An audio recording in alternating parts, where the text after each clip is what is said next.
Okay, so we are back for a second day of GIC. If you guys saw the first video, we had 45 minutes of just like crazy good conversations, people asking us questions as church planters. So today I'm starting out asking another church planter a question. This is Jeff Belcher. They are partnering with our church in Irvington. We are super pumped about it. And honestly, he knows way more than I do, so he's just going to be in it for the rest of the video. No, I'm just kidding. But I just want to ask you, let me ask, so you are a church that is a lot like us in the inner city, loving really just the kind of unlovable, hard people. What advice would you give for our people of how to actually not just be a part of a church that loves people, but be people that love people? Yeah, I think the first thing that comes to mind, Yale, is like grace. So sometimes for me, loving on the people of our church, it's easy for me to see them make decisions over and over again that, from my perspective, it's like, man, that wasn't smart. Why did you do it again and again? Yeah. But when I find myself getting frustrated, then I just have to turn the lens around and look at my own life. It's like, I do the same things that I know are dumb again and again. And I've just come to realize that God's grace toward me is unbelievably strong and broad. And he lavishes it on me, so I just have to learn to show that same kind of grace. I think we're really quick to be critical of others, but I'm learning just not to be critical, to be patient and gracious, because that's the way I've been treated. Dude, that's good. So what would you have wanted to know going into planting a church that you know now that early on, like if somebody else is planting a church, what's like the one bit of advice you'd give them? If somebody's planting a church, what I would say is be patient. I think a lot of times there's pressure on church planners to have the right numbers, baptisms, attendance, things like that. And some churches explode and grow really fast. I don't think that's the norm. And particularly planning in urban locations among marginalized people, it's just a slow process. I can remember within my first year of working for NAM, they had trained us like, we can take somebody, not a Christian, off the streets, all kind of baggage in the past, see them discipled, and even have them leading groups or even a church in a year. I haven't seen anything like that at all. Didn't work on me. There's no way. Right. Yeah. So even the discipleship process is just slow and gritty. So I'm just learning to be patient. I know that patience is one of the fruit of the Spirit. But most people would say, I don't have very much. I need to grow in that. But I think that's really true, is I've just learned to be patient, not to measure myself against other standards of success, but let God just to carry out his patient work in and through us in our church. Yeah, that's super good. Thank you. Super excited to have you two in September to help us launch our Irvington location. So right before we do our big push, we're going to have Jeff and the team there, and I'm just super excited to get that from you guys. So thank Likewise, you. Joe. Yeah, man. So I wanted to ask you, how do you intend on reaching your college ministry and area? Yeah, that's a great question. So our college area is incredibly lost. And honestly, the thing that works the best, I wish I had like a more exciting answer for you. The thing that works is just sharing the gospel with them. Like, I wish there was some like, oh, if you do this and then this, they get saved. But really, if you just share Jesus with them, people are impacted by that. And there's always going to be people that just completely just reject it, or people who think that you're crazy because you're a Christian. But really, when you share the gospel, there's power in the gospel. And you just do whatever you can to get into conversations with those people just to share Jesus with them. And it works, you know? It's like there's power in the gospel itself, and we don't need to add anything to it. So, yeah, super simple question, or super simple answer, I mean. But yeah. What about your children ministry? Yeah, children. So children's is really hard for us. We have a few families that are two-parent homes, but the vast majority of the people that we have are single moms with kids that have never had a dad in the home, which just makes everything hard. It would be just as hard to not have a mom in the home, but that's just not what we deal with as much. So loving on those kids is often a challenge, and our kids ministry people do an incredible job of loving them well.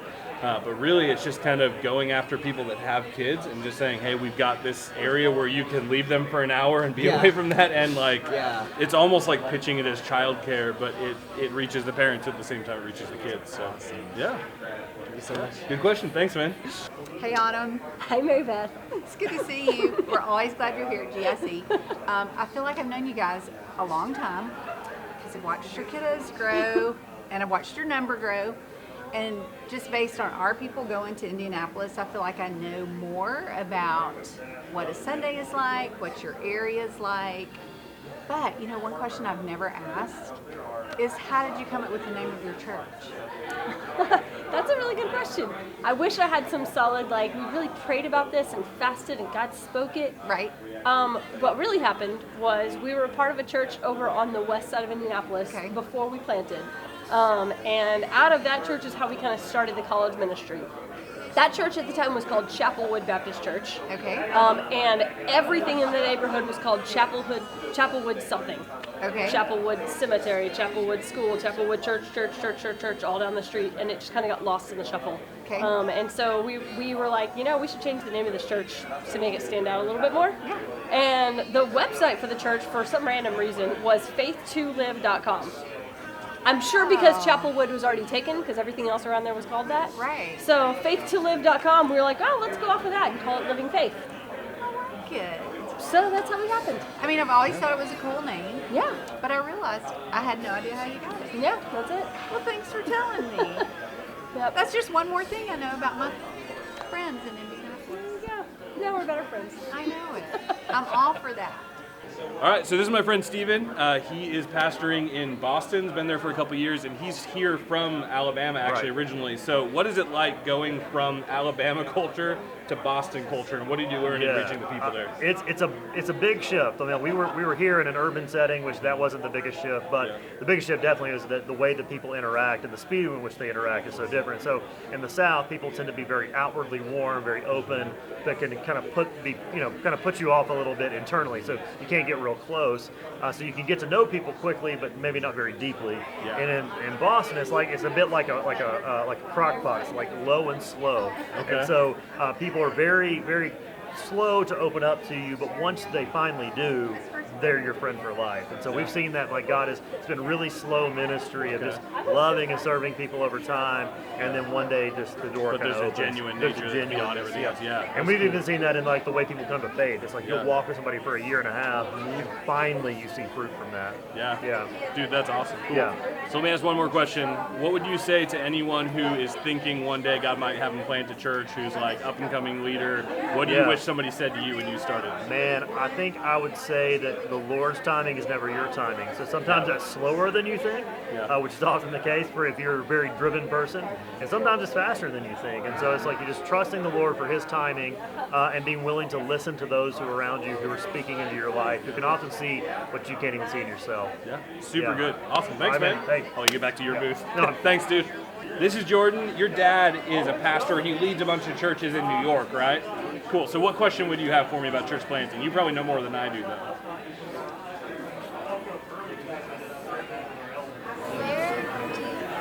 Where did you start planting? Good question. We started planting a church in Indianapolis. Do you know where that is? So we're like 12 hours west of you, or 10 hours, something like that. So we are in what's called the Midwest, but we are not mid or west. It makes absolutely no sense. But that's where we are. It's a really cool city that we love a lot. Sweet. How do you like New York? It's very crowded, Mm-hmm. but it's very, very loud. Okay. Very crowded, very loud. But it has a lot of interesting things. Okay. It is very interesting. That's super cool. Awesome. Thanks, Jordan. You're the best. All right, go hang out with Ben.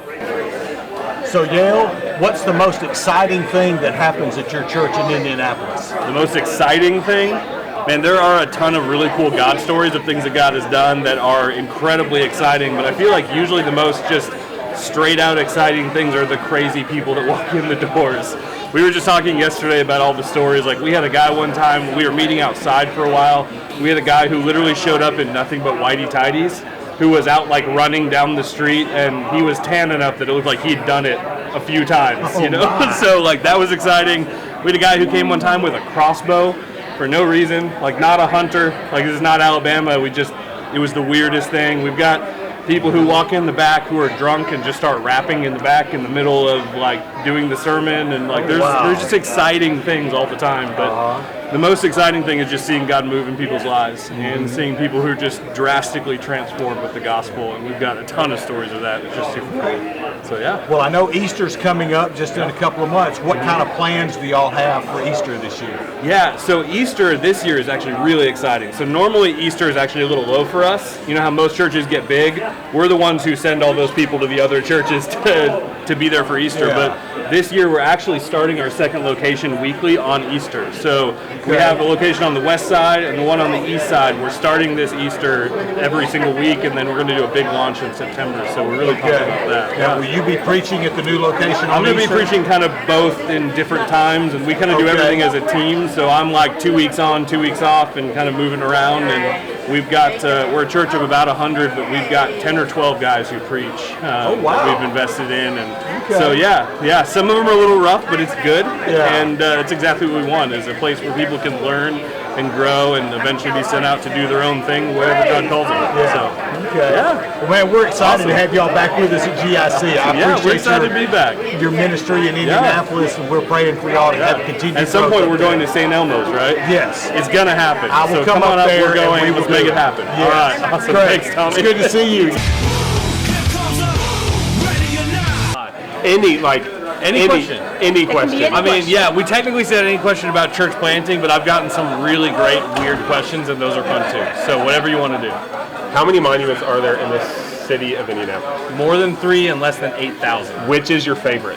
Which is my favorite? Okay, so genuinely, I have a favorite monument. So I think you might know, there's a ton of monuments Yes, in Indianapolis. I like all over the place. Yeah. The coolest one is the 9/11 monument. So there is a memorial for 9/11 on the canal that's like twisted beams from the towers, and it's got I don't know. There's just something humbling about sitting and looking at it. Yeah. It's kind of cool having a city that thinks about things like that, and yeah. But do they also think about weird things? Like, what's the They weirdest do. monument in the city?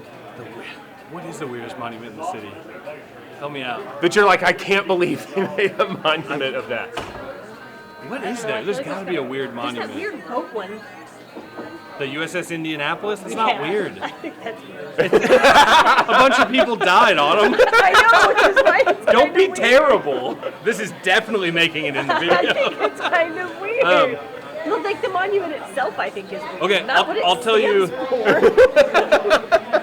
That's fair. Come on now. It just looks weird. Yeah. It looks weird. is what I'm saying. Okay, I'll tell you, I don't know about a weird monument, but there is a really cool kind of weird art piece on Mass Ave, where the really artsy district. Yeah. It's a crossing sign that says walk or don't walk, kind of thing, but it says care and don't care. And when you hit the button, it switches to care, and if it says care and you hit it, it switches to don't care. Whoa. And it is so indicative of our city, of the people who are definitely hit don't care. And then the people who walk by, they're just care. hit it. And it really is this kind of cool dichotomy of seeing the people in our city and where they're at emotionally and mentally and everything else. You took that and just turned Boom. it really Boom. good. I went from monuments to church planning like that. Monuments to care, don't It's going to be care. real fun to cut later. Okay. So, what is your most challenging thing you've done while doing a church plant? Wow, that's a good question. The most challenging thing. Honestly, I think probably for us, the more challenging things have just been very practical things. So when we started, not having a place to meet and having to move from place to place and communicate with people where we're going to be, those kinds of things. We went for almost a year and a half without having bathrooms, which we were potty training during that time period, so that was not fun. Those kinds of things. The kids, not us. You sure? No, but those kinds of things, part of it is oh, that's a great story, and man, people are resilient, but also it kind of grieves our heart a little bit to know the people that we didn't get because we didn't have those comfort pieces. You know what I mean? The families that we weren't able to reach because we didn't have bathrooms for their kids to go to, and that kind of thing. That's just all we needed was this one thing to be able to make God's ministry work. timing. It is. It's all God's timing. He brought those people to you. Yeah, he did. 32 locations and going strong. So. It's so good to see you. How do you partner with churches? That's a great question. So, as a kid, how old are you? You're 11. Awesome. So one thing that you can do that is super helpful for partnering with churches is you can pray, right? So, like, as you walk around to all the booths and all the tables, picking up the little cards to remind you and teach you how to pray, and things you can pray. Exactly, and then every time you use that pen, or every time, you know, the different things that you get at the tables, it reminds you to pray for those missionaries and those church planters, right? Yeah, that's right. Anything to just kind of help you remember, right? You know another thing you can do? You can send letters in the mail to church planters. Did you know you can do that? And the missionaries? If you want to like write a letter or draw a picture or something like that to encourage a church planter or a missionary, you take it to your Sunday school teacher and they'll mail it to them. At our house, we have a whole book of pictures from the preschoolers here at Shakes. And they sent it to us just to encourage us. And my kids, I had 3 little kids, and they love going through that book and reading all the names of the kids at Shakes that are praying for them. So that's something you can do as an 11-year-old that can really help in church planting. Cool? Can you do that? Awesome. Yeah. All right. Good job. Good job. Okay, so this is ask any question you want to about church planting or partnering with churches or coming on a mission trip with me or whatever you want to ask. Well, the last mission trip we went on was to Kansas City, Missouri, and I didn't know this church very well, and I met so many amazing people, and I'm so excited to do another mission trip this year. And the bus ride is actually a lot shorter, so I'm excited about that too. Fair. But yeah, no, I'm just very excited to go help out with another community and another church because I just love seeing the way God was working for everyone there. Because my cousin Roman on that mission trip accepted Christ for the first time. Oh, that's amazing. And so it was very like fun and it was eye opening. So yeah, that's great. Well, when you guys come to Indy this summer, because you're coming, right? Yes. All right. So when you guys come, one of the things that you're going to be doing is helping Wes with our new church plant location that we're doing on the east side of town. We love doing stuff like that. that. Do you like to paint? Well, yeah, we love painting. All right, bring your painting clothes because you're going to be painting the entire exterior of the building. We cleaned out an entire basement, broke down a wall, and made an entire new student ministry room for them in the basement. You're ready. And you're ready. Okay, yeah, no, they said cleaning out the trash is going to take like maybe 2 days. It took us 5 hours to clean out the trash. All right. So they didn't have anything to do for us. All right, so we will have plenty for you to do. Okay, yeah. You will have enough of us to work. So tired. Oh, yes, yes. Yeah. Awesome. We're excited to see you this summer. I'm excited too. Where do you really start? Because I know that I want to like grow up and have a family and plant churches and unique places that don't have any. But I just don't, it's probably because I'm young, but I just don't know where to start and how to start. Yeah, that's a great question to ask. So I think one of the most important things you can learn now and then for the rest of your life is to learn how to hear the voice of God and to decide that you're going to obey. You know, I like to tell people that when God's going to speak something and do something big in our lives, it's when He knows the answer is already yes. So there's a point before God even speaks something, before He even gives you direction, where you have to decide that you're going to surrender to Him no matter what it is. And I think that's probably the hardest part of being called into any kind of ministry, because that's a scary place to be. To be like, okay, God, my answer is yes. What are you going to make me do? You know, and I think our natural tendency is to feel that way. Like, what are you going to make me do? I'm probably not going to like this. It's going to be terrible for me. But the reality is God knows you, right? And He knows everything about you. He knows what you're great at. He knows what you struggle with. And He knows where you're going to thrive the best for His kingdom. And so when we surrender to Him and we say, okay, God, I'm in. Whatever it is, I'm in. When we can get our hearts to that place, then we're allowing Him to take us to a place that we never even probably thought or imagined would be where we would be. But it ends up being the best thing in the world that you could ever imagine. So learn how to surrender. Learn how to just take time every day to say, God, would you speak to me? Just tell me something. Tell me anything. Learn how to hear His voice. So that when He does speak something significant and you know where you're going, you know what He's calling you to, it's so crystal clear and your answers are yes. I feel like I've already started practicing that, so I'm glad that I've started now, so when the time does come to tell me something significant, that I'll hopefully be good enough at hearing Him to understand. And I am already pretty obeying of Him, so I'm pretty sure I'll say yes, but then again, but that's the hope, that's the goal. Yeah. Thank you. Awesome. I'll be praying for you. I'll be praying for God to lead you somewhere amazing. All right, so what's it like being the son of a pastor? That's a good question. It's a good question. It's good. It's good. We have a preacher. He loves Jesus. And that's a good thing to do. It is. It's awesome. That's because if you have a preacher, then kids should know Jesus more. Because if your kid knows, you'll know more about Jesus. And then that's how you get more people knowing Jesus. Talk about it together. Yeah, is your dad? Next! All right, so this is Walter. He's been to Indianapolis on a mission trip. So what is your question? So, what has been the most challenging part of church planning that you did not anticipate? Well, I didn't really anticipate church planting at all, so all of it was the hardest part, I think. But man, the hardest thing I didn't anticipate, I think, was feeling stabbed in the back by people, honestly. You don't realize how much pastors go through in like really loving and investing in people, and then them leaving or just saying really incredibly hurtful things and that kind of stuff. And I didn't realize how many arrows the pastors that have led me over the years have taken really for me, for the church. And I think that's the biggest thing that's really blown me away is I had somebody say one time that when you go to pastor a church, you have all these issues from this church that you have to deal with.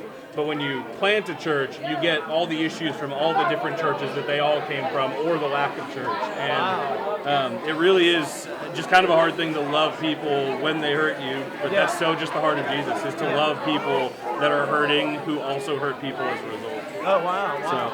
So how's that adjusted how you've done ministry? I've gotten a lot more accountability and a lot more people to talk to. I mean, even like Chad from your church, man, like, I can't tell you how many times I've sat down with Chad and just like wept and just been like, man, thank you for listening, thank you for being here, and like just having people to pour into you, to emotionally hold you up, and then just being open and honest and just brutally honest with people in the church of like, this is where I'm at.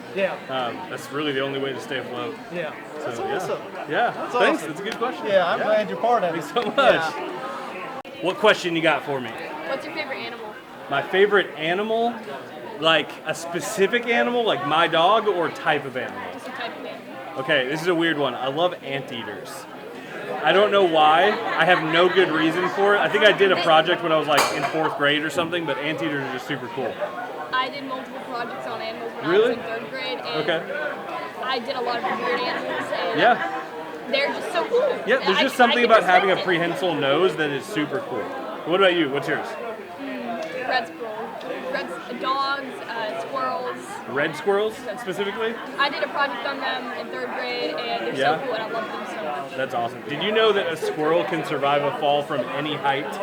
So they hit their fastest speed, and they can stop themselves just with like their skin. So literally, a squirrel can jump up a 10-story building and land on its feet and be totally fine. That's cool. It's crazy. I wish I could do that. It's like a superpower. So maybe let's just land on squirrel together as our favorite animal. Done. I like it. All right, what do you got? If you had an anteater, what would you name it? If I had an anteater, what would I name it? Well, what's his personality? I don't know. Like, is he like super fun or kind of like standoffish? Sleepy? Sleepy the anteater, obviously. Like, what's up, Sleepy? Come here, buddy. Yeah, of course. Sleepy is the perfect name for an anteater. I like it. What about you? What would you name an anteater if you had one? What if he's like the funniest anteater you've ever seen? What would you name him? Goofy the anteater. I love it. Perfect. That's awesome. Nailed it. What do you usually do? What do I usually do on the weekends? I'm a pastor. Weekends are kind of a big deal. The last few weekends, I've been actually doing construction and building that building. See all that wood there? I helped put that up, and we put electrical wire in. We're building a church. And then on Sundays, I go to church. And you know the crazy thing? How many times do you go to church on Sunday? We go twice. So we have church in the morning on one side of the city, and then we drive all the way across. We have church at night on the other side of the city because we want to reach as many people with Jesus as we can. Is that pretty cool? Awesome. You want to come up and help us someday? You should. Pray about it. See what God says, okay? Thanks, man. All right, you got a good question? I saw you thinking over there. What? What is God? What is God? That is the most mind-bogglingly big question I've gotten. So God is the one who created you. He created everything in the world around us. He made everything that you can love. And you know what? He's the guy who loves you more than anyone. And he actually loves you so much, he sent Jesus to die for you. Isn't that so great? Have you heard that story before? You have? It is totally, totally true. And God loves you so much, man. What's your name? Luke? Man, Luke is a fitting name too, because Luke is somebody that walked with Jesus and knew God personally. Wouldn't it be so cool to know God personally? Yeah, and you can know him too. That's the coolest thing about being a Christian. All of this church stuff is great, but knowing God is 100% of the reason to be here. Isn't that cool, Luke? Awesome. Good question. Thanks, man. High five.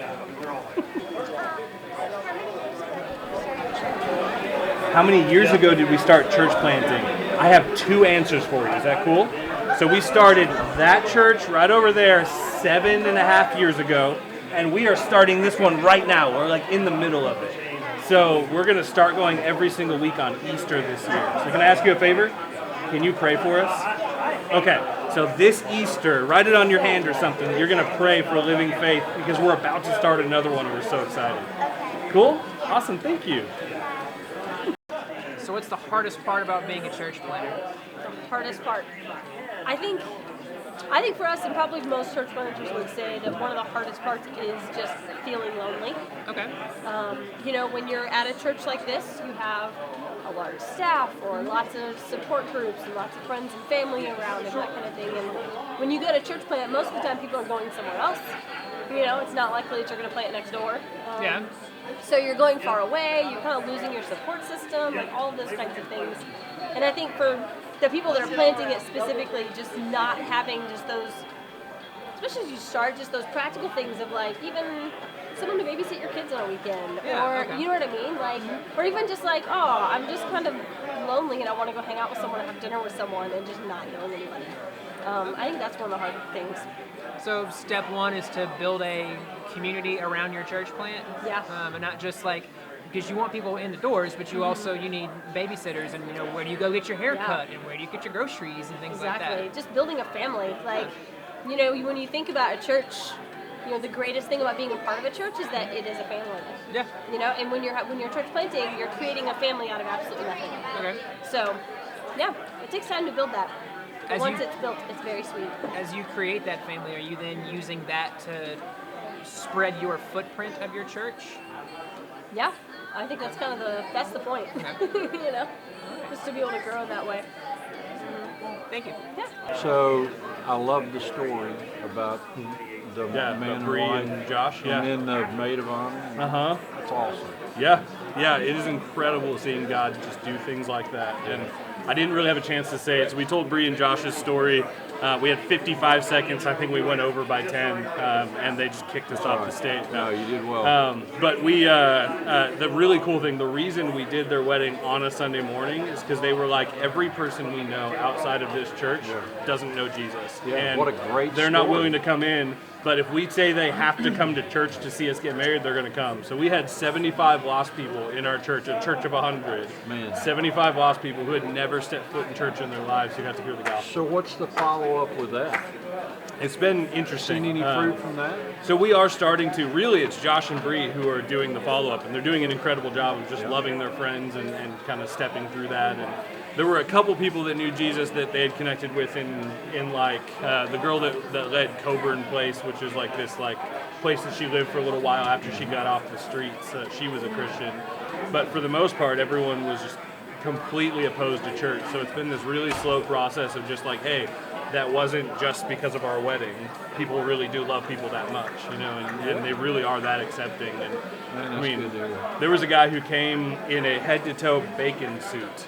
Literally, like it had bacon print on it, and bacon, And well, in my philosophy, and you can ask anybody in my family this, everything is better with bacon. It's true. So, Everything is better with bacon, including that guy. But like people, like that's just like their extent of what they know about church is like, I don't know, I'm just going to come this way. And we had probably 30 people who were like, coolest bacon outfit in the world. And he was expecting people to be like, you're at church, man, get better. But everyone was like, bacon, I love it. Like, it's such a cool way just to love people the way they come, and really that's what our church is. So sidebar here, when you arrived on Wednesday and we're having all the food, did you have the donut with the bacon on it? No. Oh my gosh. Really? Yeah. Okay. Before you leave town, you gotta have somebody get you the donut with the bacon on it. Okay. Like a maple bacon? Oh, absolutely. Oh yeah, I've had one of those before, but man, they're so good. That's one thing about Shades is they give us food nonstop the entire time we're here. You will not go hungry. Oh yeah, no, it's awesome. So Tom, thank you so much. Man, good to have you here, buddy. It's good to be here. Thanks for your stories. Tell me about one of the most surprising conversations you've had through your time. Well, surprising conversation. Yes, something that took you by surprise. You know, I've kind of found in church planting that these days nothing really surprises me. Wow. Like, Tell me more. I've just found that I'll say it this way, there are not very many normal conversations you have when you're church planting.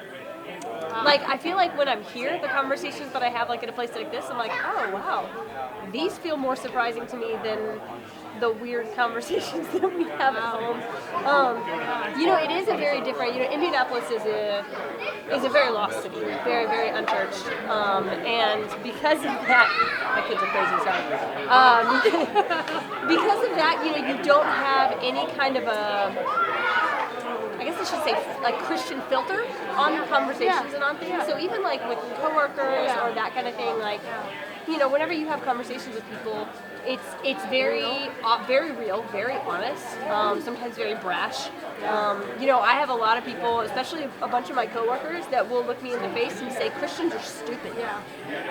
And you're just dumb. Like, you're believing it. Like, they just, and that's their perspective. And, you know, it's something you learn is, one, how to, like, poker face the conversation. Yeah. You know? Oh, okay. You kind of get to the point where you're like, oh, all right, cool. Yeah, sure. Tell me more. Yeah. Or even just like people in our church that come and are just like, I mean, this is my life. Can I still come to church here? And they say something and you're like, yeah, cool. Okay. I mean, church is for broken people. And so you belong here, yes. You know, and so I think that's one really valuable thing that you learn when doing missions, is learning how to not be surprised, but intentionally not be surprised by conversations that you have with people, so that you can continue the conversation. Because I find that a lot of times people will say something to you for the shock factor, because they want the response that they think a Christian is going to give. Oh yeah, you don't belong. How has that been, like, in terms of just being surrounded by so much brokenness and just receiving so much from the Lord, His life? Like, what does that look like in your life? Yeah, you know, I think for me personally, a big part of it is it's a constant reminder of the grace of the Lord. You know, I grew up as a pastor's kid. I grew up in the South. I grew up like very sheltered my whole life. Which I'm thankful for, you know what I mean? Like, I'm thankful for the heritage that my parents put in me. I'm thankful for the love for the Word of God they gave me and all of those things. But it's given me a worldview that is very biblical and right and good. At the same time, like, I feel like that has positioned me in a place where I've had the years of walking with Jesus and standing firm on His Word that have given me the ability to have those hard conversations with people. And in the midst of that, it's when it feels like every conversation sometimes seems to be a downer, you have to somewhere within yourself well up that hope of the Lord. And you can't do that unless you're storing up constantly. You know, like there's the parable of the virgin storing up their oil. And, you know, when you go through even just the dry seasons, which you have a lot in ministry and everywhere, you have dry seasons, you know, but especially when you're in a really hard place where the enemy's just attacking you all the time, it really is the point where if you're not daily meeting with the Lord, if you're not daily hearing His voice, if you're not daily hearing His affirmation and reminding yourself of the words of the Lord, even in really hard situations and really hard times, pressing in anyway. If you're not doing that regularly, you're not going to make it. The enemy will just eat your life. And, you know, I'd also just kind of go a step further in that and say, for me personally, just like the last kind of year and a half for me, I've gone through a really hard depression. I've had, you know, just really dry time with the Lord, it felt like. And it's been a season where I felt like giving up almost every day. And I found that the only thing that gets you through that, one, is having community around you that you trust enough to say that to, and being able to say, hey, I'm ready to give up, and having someone look you in the eyes and say, okay, that's fine, but don't. And here's why. You know what I mean? Like, we need people in our lives to speak those truths over us and be able to look back at them and say, cool, I don't believe you. But okay. You know, and like have those honest relationships. How long has it been since you guys moved to your new building? Yeah. What's our church building like? What's your church building? Tell her about it. Fun. Is it big? Is it little? Big. Is it as big as Shades Mountain? A little smaller. Okay. It's a little small. What makes it a happy place? Because there's always kids having fun. Aw, that's great. And everyone's here. That's kind of what we experience. Our church is built ours. Just zoned out on that candy. Goodbye. Goodbye. Anyone want a gummy bear? So you can ask any question about church planting or church or anything you want. What do you got? And you've been to our church, so you know what it's like.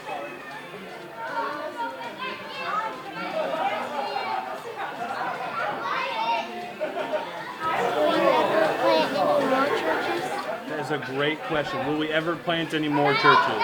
So not only will we, we're in the middle of it right now. So you've been to the church on the near west side, and we're planting one on the other side of town in Irvington. But the vision that God gave us is, like, we don't want to just have a ton of people in one room. We'd rather have a bunch of rooms of smaller amounts of people that can reach more parts of our city. So not only do we want to plant more churches, we want to see a church in every little pocket of our city that's not touched with the gospel. So it's kind of like a paper towel when it absorbs water. What do you mean by that? Like it spreads. Yes, I love that. It is exactly like a paper towel that absorbs water and it spreads out. That is the greatest.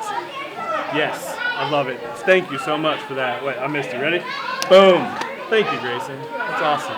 That is seriously a great metaphor. I love it. That is quite the pen collection. I love it. That is exactly what I do every time I go to booths and things. Like, you just collect all the pens. That's so great. My mom is going to see this and be like, oh, that's so cool. All right, so what question do you have for us? How did Shades Baptist Church get its name? How did Shades Mountain Baptist Church get its name? I actually know the answer to that question. So this area, the mountain that we're on, is called Shades Mountain. So they called the church Shades Mountain Baptist Church. That's a great way to do it, isn't it? That's where we are, so let's call it that. That's great. How did you get your name? Do you know? My sister picked it. Really? Your sister picked it? How did you get the okay to do that? I feel like if we gave our kids the option, like, our next kid would end up with, like, Elmo or something like that. I don't know. It'd be a terrible name. So I'm glad you picked well. Thank you. Good question. This is David. You are in Montreal, right? Yeah. And you were like the fastest growing church in North America for a while, or one of them? No, not for something crazy. Maybe for a week. I don't know. Okay, yeah, for a week is more than all of us. So let me just ask you the question. Yeah. What did you guys do? Like, what is the secret sauce? What is the thing that you do that just reaches this many people with the gospel? Okay, I will highlight a couple things. First, grace-based, but really grace-based church. Mm-hmm. So we really work hard to not being judgmental to anybody. Yeah. So that when they come, they don't feel that they are there, we are there, and we show them Jesus. They feel that we are side by side and all look at Jesus. Yes, that's good. So really, this environment of grace is something that is really important for us. Yeah. I would say also, because we're in secular context, really secular, it's less than 0.5% evangelical Christian. So when you live in a context like that as a believer, you don't have often like the opportunity to invite somebody to church. Yeah. So the church needs to be a place that is safe every Sunday because you don't know when you're gonna have an opportunity, and they may be rare. Yeah. So if your people are not confident that they can invite anytime, it will be hard to reach people. Yeah. So that's good. we create this secure. We kind of have a partnership with our people. Yeah. Bring somebody anytime. It's going to be appropriate. Yeah. So I would say that's another thing. Yeah. We focus on. That's good. I would say also we put a strong emphasis on arts because our Montreal is a really artsy city. Our church is the same thing. It's Yes. a ton of artists. Yeah. Okay, so this is a big component of our church. So Christmas outreach and Easter outreach, and just we do albums. We have this culture of arts, and try to do things different and creativity. Yeah. So it's attractive for many people in our setting, in our context. That's awesome. So I would say that's another key component. There's Super other cool. things also. Yeah. But I would say that. Okay. Yeah, probably good. three distinctive. So for either Shades or Our Church Living Faith or whoever ends up seeing this on Facebook, whatever, how do you, I feel like there's always this misconception that like the pastor brings people to church, and like we know that that's not the case. So how do you, as just a regular person sitting there on a Sunday, how do you live out the gospel and bring people to know Jesus? As a person? Yeah, just any person in your church, like the normal person in your church, how do they bring people to know Jesus? Okay, our discipleship groups took a lot of place in our church setting. That's good. But when it's secular, most people will be more comfortable to come to a church service first than a small group first. Okay. But it's changing. Yeah. And more people are now more comfortable to go in a small group first. Yeah. We haven't that before. Okay.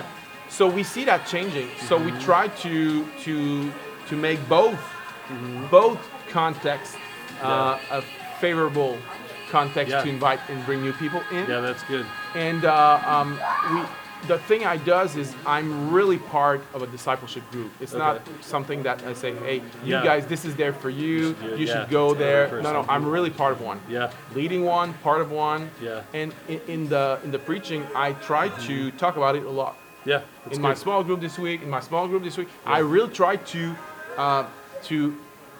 say more than you should have a small group, but to make people see that it's part of my life.